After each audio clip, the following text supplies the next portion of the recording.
Press the bell icon of the ePathshala channel and never miss another update. So guys, now it's a second part of this chapter. Chapter 4 के ऊपर दोस्तों हमने पूरी तरीके से पहले चैप्टर को काफ़ी अच्छी तरीके से एक्सप्लेन करने की कोशिश करी थी। अगर आप वीडियो के सेकंड पार्ट को देख रहे हैं तो वीडियो का पहला पार्ट ज़रूर देखिएगा, जब भी आपको सेकंड पार्ट काफ़ी हद तक समझ में आएगा। इस चैप्टर के अंदर हम distribution of ocean and continents के बारे में पढ़ रहे थे और आपने अच्छी तरीके से पता है कि एल्फ्रेड विगनर ने कॉन्टिनेंटल ड्रिफ्ट थ्योरी के बारे में बताया था, जिसके बारे में काफ़ी एविडेंस भी आए थे कि हाँ सही मायने में ये थ्योरी फैक्ट है। लेकिन दोस्तों साथ में एल्फ्रेड विगनर ने यही थ्योरी नहीं दी थी, उन्होंने फोर्स फॉर ड्रिफ्टिंग थ्योरी भी दी थी, जैसे आप हिंदी में प्रभाव बल संबंधित थ्योरी बोलते हैं, ठीक है ना। इस थ्योरी के अकॉर्डिंग एल्फ्रेड विगनर ने बताने की कोशिश करी थी, अगर जो कॉन्टिनेंटल ड्रिफ्ट हुए थे, अगर महाद्वीपों का विस्थापन हुआ था तो उसका कारण सिर्फ और सिर्फ यही नहीं था जो इससे पहले वाले पार्ट में मैंने बताया था। साथ में एक और कारण साथ में इन्होंने दो और रीज़न इसके अंदर बताने की कोशिश करी थी, जिसे आप फोर्स फॉर ड्रिफ्टिंग बोलते हैं। इस फोर्स फॉर ड्रिफ्टिंग के अंदर सबसे पहले उन्होंने बताया था पोलर फिलिंग फोर्स, जिससे आप हिंदी में भी पोलर फिलिंग, जिसे आप ध्रुवीय बोलते हैं, उस फोर्स के अकॉर्डिंग धरती का विस्थापन या मैं बोल सकता हूँ ड्रिफ्टिंग हुई होगी, यानी कि धरती अलग हुई होगी। इसके अंदर कुछ ऐसा सिस्टम बनाया गया था कि उन्होंने बताया कि सही मायने में जिस तरीके से पृथ्वी अपने अक्ष पे घूमती है, अपने ही स्तर पे घूमती है और साथ में सूरज से चक्कर भी लगाती है, तो उसके बीच में जो पोलर फिलिंग फोर्स लगा होगा, एग्जाम्पल के मान लीजिए कि ये नॉर्थ पोल है और ये साउथ पोल है, जिस तरीके से पोल घूम रहे होंगे तो उसकी वजह से आप देखेंगे कि यहाँ पे लोरेशिया और गोंडवाना लैंड अपने आप इस पोलिंग फोर्स की वजह से अलग हुए होंगे। तो एक तो ये रीज़न दिया गया कि the polar fleeing force related to the rotation of the earth surface, मतलब पृथ्वी के घूर्णन की वजह से एल्फ्रेड विगनर ने बताया कि पोलर फिलिंग फोर्स जो है इसकी वजह से भी धरती का जो मैं बोल सकता हूँ बेल्ट जो है वो खिसका होगा और साथ में नॉर्थ पोल और साउथ पोल का क्रिएशन हुआ होगा। और उसके साथ साथ टाइडल फोर्स भी एक कारण बोला जाता है। टाइडल फोर्स इसलिए होता है कि attraction of sun and moon, जिसकी वजह से जो टाइडल्स यानी कि जो तरंगे होती हैं, ज्वार होता है, वो पूरी तरीके से ग्रो होता है, जिसकी वजह से पृथ्वी की सतह पे बार बार वो महासागर के जो फोर्स होते हैं वो लगते हैं। और एक कारण ये भी बोला जाता है कि टाइडल फोर्स भी एक रीज़न हो सकता है जिसकी वजह से 200 करोड़ साल लगे धरती को अलग होने की वजह से। अब बहुत से साइंटिस्ट ने इन बातों को बिल्कुल गहराई से लेने की कोशिश करी, पर ज़्यादातर साइंटिस्ट ने इस थ्योरी को नकार दिया। उन्होंने बताया कि पोलर फिलिंग फोर्स और टाइडल फोर्स सही मायने में एक सही फैक्ट नहीं हो सकते हैं कि इस तरीके से धरती अलग हुई होगी, या मैं बोल सकता हूँ कि एक कॉन्टिनेंट का दूसरे कॉन्टिनेंट से दूरी बनी होगी। तो ये दो थ्योरी आपको ज़्यादा समझने की मेरे हिसाब से ज़रूरत पड़ेगी नहीं, लेकिन अगर आपको समझना है तो मैंने आपको पूरी तरीके से कोशिश करी है कि एल्फ्रेड विगनर ने ये दो थ्योरी भी दी थी, जिनमें से पहली थ्योरी उनकी जो थी वो काफ़ी फेमस हुई थी, लेकिन इस थ्योरी के ऊपर काफ़ी सारे साइंटिस्ट का बहुत ज़्यादा इग्नोरेंस देखा गया था और बहुत ये भी देखा गया कि ये थ्योरी सही तरीके से प्रूफ नहीं होती है। लेकिन दोस्तों यही थ्योरी यहाँ नहीं रुकी, समय बदला। एल्फ्रेड विगनर ने 1912 के अंदर ये थ्योरी दी होगी, लेकिन दोस्तों 1930 तक आते आते बहुत सारे साइंटिस्ट ने और ज़्यादा स्टडी करी, जिनमें से एक साइंटिस्ट है जिसे आप आर्थर होम्स बोलते हैं। आर्थर होम्स दोस्तों आप देख सकते हैं इंग्लैंड के हैं, उनका बर्थ आप देख सकते हैं इस समय हुआ था और लगभग 75 साल की उम्र में ये मर गए थे, लेकिन इनका कंट्रीब्यूशन बहुत अच्छा रहा। इनकी थ्योरी मुझे एल्फ्रेड विगनर से ज़्यादा प्रूफ वाली लगी। इस थ्योरी का नाम इन्होंने कन्वेंशनल करंट थ्योरी बोला, जैसे आप हिंदी में संवहन धारा सिद्धांत बोलते हैं, देख सकते हैं ना। संवहन धारा सिद्धांत थोड़ा सा आपको टिपिकल लग रहा होगा हिंदी में समझने में, इंग्लिश में आप काफ़ी अच्छे तरीके से समझ सकते हैं। कन्वेंशनल करंट थ्योरी, ये थ्योरी आर्थर होम्स ने बहुत अच्छी तरीके से समझाने की कोशिश करी। आर्थर विगनर ने ये थ्योरी जो बताई थी, इस थ्योरी को काफ़ी लोगों ने माना कि सही मायने में जो फोर्स जो होता है धरती के अंदर, उस वजह से क्या कहते हैं ये जो महाद्वीप है कॉन्टिनेंटल और ड्रिफ्ट हुए होंगे। एग्जाम्पल के लिए आप इससे ज़्यादा अच्छा समझेंगे, आपको ये तो अच्छी तरीके से पता है कि हमारे धरती के सतह को 3 हिस्सों में बांटा गया है। जैसे आप देखेंगे core, outer core, inner core, mental और साथ में मेंटल, है ना, और साथ में एक और है ना। तो इन तीनों की वजह से सतह को बताया गया है कि इन तीनों सतहों के अंदर पृथ्वी के लेयर्स को बनाया गया, जिसमें से आप ये देखेंगे कि लोअर मेंटल और अपर मेंटल का हिस्सा अलग होता है। इस अपर मेंटल के अंदर अगर आप देखेंगे कि धरती के अंदर एक तरीके का रेडियो एक्टिव होता है, और रेडियो एक्टिविटी होने की वजह से यहाँ पे आप देखेंगे कुछ ऐसे एलिमेंट्स पैदा होते हैं जो धरती के अंदर गर्मी पैदा करते हैं। और जब वो धरती के अंदर गर्मी पैदा करते हैं, अपर मेंटल की मैं बात कर रहा हूँ, तो जो धरती के अंदर गर्मी पैदा करता है तो जो गर्मी होती है धरती के बाहर निकलती है ना। और धरती के बाहर जो लिथोस्फीयर के हिस्से में जाके ये विस्फोट होता है, जैसे आप वोल्केनोज बोलते हैं। इन वोल्केनो से जो लावा निकलता है दोस्तों, वो लावा निकलने के बाद वहीं पर ठंडा हो जाता है। देख सकते हैं आप, जैसे मान लीजिए कि यहाँ पे लावा निकला है ना, और फिर ये लावा फिर पूरी तरीके से भर जाता है, ढक जाता है ना। और ढकने के बाद फिर से धरती गर्म होती है रेडियो एक्टिविटी एलिमेंट्स की वजह से, और फिर से लावा निकलता है और लावा निकलता है, फिर से ये यहाँ पे फैलता है, फिर ये यहाँ फैलता है, फिर से ऐसे विस्फोट होता है। लगभग ऐसा बोला जाता है कि 200 करोड़ साल तक ये सिचुएशन होती रही।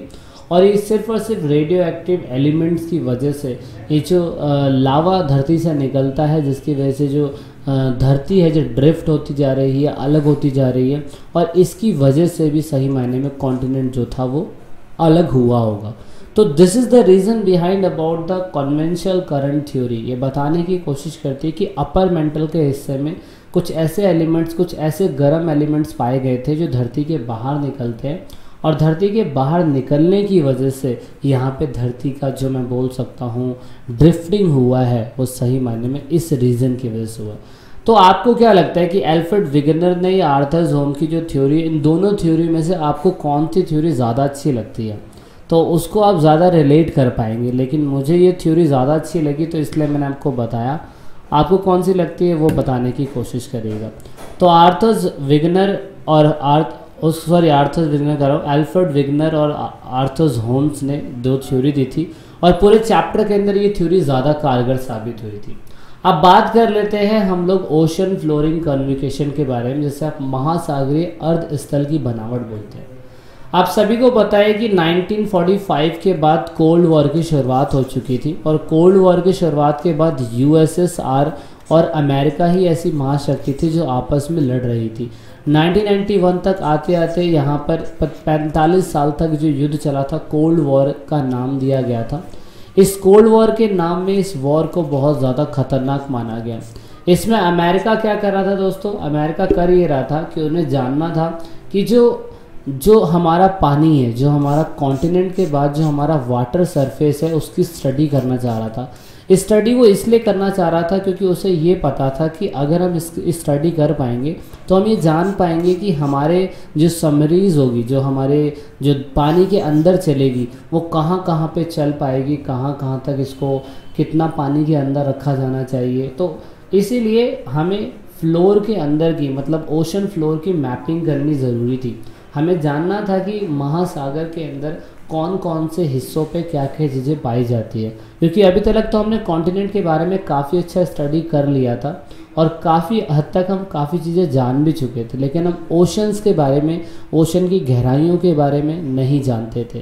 क्योंकि हमें क्या लगता था, आज से 200 करोड़ साल पहले अगर ओशन डिवाइड हुए होंगे तो सही मायने में ओशन बिल्कुल धरती की सतह की, बिल्कुल जैसे धरती होती है प्लेन होती है, तो ऐसे ही लगता था साइंटिस्ट को कि शायद से जो ओशन के अंदर वाला हिस्सा होगा वो भी प्लेन ही होगा। तो इसके बारे में जब स्टडी करी गई तो पता लगाया गया, तो सही मायने में ये पता लगाया कि सही मायने में जो ओशन फ्लोर है ना, वो भी सही मायने में उबड़ खाबड़ है। कहीं पे प्लेन है, कहीं पे ऊंचाई है, कहीं पे मैं बोल सकता हूँ समुद्री हिस्सा यहाँ तक है ना।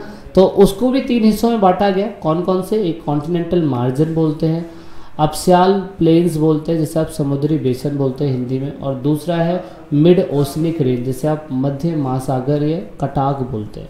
तो इन 3 हिस्सों के अंदर ओशन को बांटा गया और स्टडी करने के बाद पता लगाया गया कि कहाँ कहाँ तक सबमरीन चल सकती है, कितनी गहराई तक चल सकती है।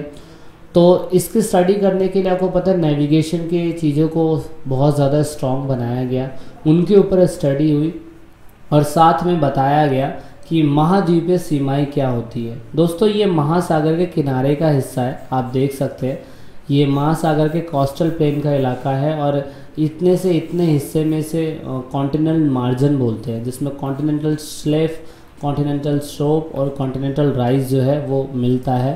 तो साथ में से टेरेंस भी वो देखने को मिलता है। टेरेंस एक तरीके के पर्वत वाला हिस्सा है जिसमें आप देखेंगे। तो आप सोच रहे होंगे कैसे नाम है, ये नाम से फ़र्क नहीं पड़ेगा, बस आप ये समझ लीजिए कि जब महासागर की यानी कि जब महासागर की जब स्टडी करी जा रही थी, जब कॉन्टिनेंट के बाद जब इन समुद्रों की स्टडी करी जा रही थी, तो स्टडी करते वक्त उनको 3 हिस्सों में बांटा गया था और 3 हिस्सों में से एक हिस्सा कॉन्टिनेंटल मार्जिन का था। कॉन्टिनेंटल मार्जिन के अंदर कौन कौन सी चीज़ें आती है वो बताने की कोशिश करी गई है। और साथ में अपस्याल आप देखेंगे बिल्कुल सतह जो समुद्र के अंदर प्लेन वाला हिस्सा होता है उस वाले हिस्से को अपस्याल प्लेन बोला गया है ना। तो इसे समुद्री बेसन भी बोला जाता है। साथ में दोस्तों जो मिड ओशनिक रेंज है जिसे शॉर्ट फॉर्म में मोर के नाम से जाना जाता है, ये सबसे इम्पोर्टेंट था। आपको क्या लगता है कि यह समुद्र के अंदर जो ज्वालामुखी विस्फोट होते हैं वो नहीं होते हैं? सही मायने में वहाँ पे भी होते हैं। अगर आप ये देखने की कोशिश करेंगे कि एटमॉस्फेयर के लिथोस्फेयर के जस्ट नीचे वाले हिस्से में जब ये हिस्सा गर्म होता है दोस्तों, तो गर्म होने के बाद जब वहाँ से लावा निकलता है तो ये लावा दोस्तों इस सतह पर इकट्ठा हो जाता है और यही स्थिति काफ़ी हद तक होती रहती है। और जब काफ़ी हद तक होती रहती है तो यहाँ पे बहुत बड़े मतलब समुद्र के अंदर ही बहुत बड़े पहाड़ बन जाते हैं, जिसे आप मिड ओशनिक रेंज बोलते हैं। अगर आप नोटिस करेंगे कि टाइटैनिक का जो जहाज़ था वो कहीं ना कहीं मिड ओशनिक रेंज की वजह से ही, टकरने की वजह से ही उसके जहाज़ में छेद हुए थे। तो मिड ओशनिक रेंज के बारे में किसी को नहीं पता होगा। ये mid oceanic range largest mountain chain का एक हिस्सा है जो सही मायने में सरफेस ऑफ द अर्थ है। अर्थ के बिल्कुल सरफेस पे है, समुद्र के अंदर जाके है, अंडर वाटर है ना। तो इसलिए इसे मिड ओशनिक रेंज के नाम से जाना जाता है। तो I hope you got the information. ज़्यादातर डिटेल्स नहीं बताई गई है। क्लास 11th में जितनी नॉलेज होनी चाहिए, क्लास 11th के बच्चों को जितना जानना चाहिए उसके हिसाब से ही बताने की कोशिश करी गई है। बाकी अगर आपको लगता है कि कुछ चीज़ें मिस हो गई है तो प्लीज़ उसके लिए माफ़ी चाहूँगा, लेकिन मैंने पूरी कोशिश करी है कि एक पूरी तरीके से ओशन से रिलेटेड बातें आपकी बुक में बताई गई है वो बताने की कोशिश की जाए। तो दोस्तों जल्द ही मिलते हैं वीडियो के तीसरे हिस्से में, जिसमें हम जानने की कोशिश करेंगे कि अगर समुद्र के अंदर अगर ज्वालामुखी विस्फोट होता है तो कहाँ पर्टिकुलर ऐसा रीज़न क्यों कि वहाँ पे होता है। अगर मैं बोलूँ कि भारत के इस हिस्से में अर्थक्वेक ज़्यादा आता है तो उसका रीज़न क्यों है वो हम जानने की कोशिश करेंगे। तो वीडियो के तीसरे पार्ट में जल्द ही मिलते हैं। And this is it in this video and I hope you like this video. जो क्वेश्चन करे हैं उसका आंसर ज़रूर करने की कोशिश करेगा। So this is it in this video. तो लास्ट में दोस्तों अगर आप वीडियो को देख रहे हैं और ई पाठशाला चैनल के आप सब्सक्राइबर हैं या नए सब्सक्राइबर हैं तो ईट पाठशाला की टीम से आप सभी को यही रिक्वेस्ट है कि आप इन सभी वीडियो को अपने दोस्तों के साथ शेयर ज़रूर करें और कोशिश करें कि आप दूसरों को शेयर करवाने के लिए बोलें, क्योंकि आप जितना वीडियो को शेयर करेंगे उतना ही हम और लोगों की मदद कर पाएंगे, क्योंकि पढ़ेगा इंडिया जब भी बढ़ेगा इंडिया।